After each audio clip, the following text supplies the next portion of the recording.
அருமையானவர்களே, இந்த நாளும் என்னாகமம் 23ஆம் அதிகாரம் வசனம் 21. அவர் யாக்கோபிலே அக்கிரமத்தை காண்கிறதும் இல்லை, இஸ்ரவேலிலே குற்றம் பார்க்கிறதும் இல்லை. அவர்களுடைய தேவனை கர்த்தர் அவர்களோடே கூட இருக்கிறார். ராஜாவின் ஜெய கம்பீரம் அவர்களுக்குள்ளே இருக்கிறது. அருமையானவர்களே, நாம் தான் யாக்கோபு, இஸ்ரேல். நம்மில் குற்றம் பார்க்கிறது இல்லை. ஆண்டவர் நம்முடைய அக்கிரமங்கள் எல்லாம் மன்னித்து இருக்கிறார்.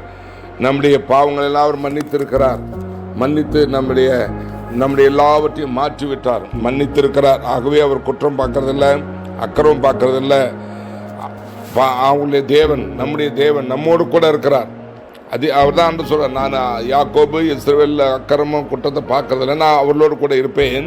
அவள் என் ஜனங்கள்.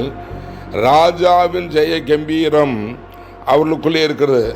தேவ ஜனங்கள், நாம் தான் தேவனுடைய ஜனம். நமக்குள்ளே ராஜாவின் ஜெய கம்பீரம், வெற்றி, அந்த கம்பீரம் வாழ்க்கை நமக்குள் இருக்கிறது.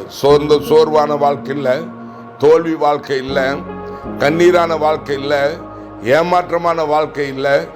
ராஜாவின் இயேசு கிறிஸ்து ராஜாவின் ஜெய கம்பீரம் நமக்குள்ளே இருக்கிறது. தைரியமா இருங்க. அந்த ராஜா இயேசு நம்மோடு கூட இருக்கிறார்.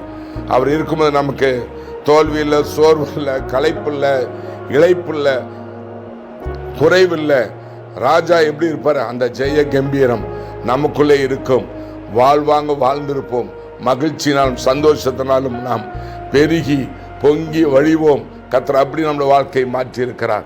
உங்கள் துயரம், துக்கங்கள், சஞ்சன தவிப்புகள் ஓடி போயிட்டு ராஜாவின் ஜெய கம்பீரம் உங்கள் குடும்பங்கள், உங்கள் பிள்ளைங்க வாழ்க்கையில் எல்லாவற்றிலும் கர்த்தர் கட்டளையிடுகிறார்.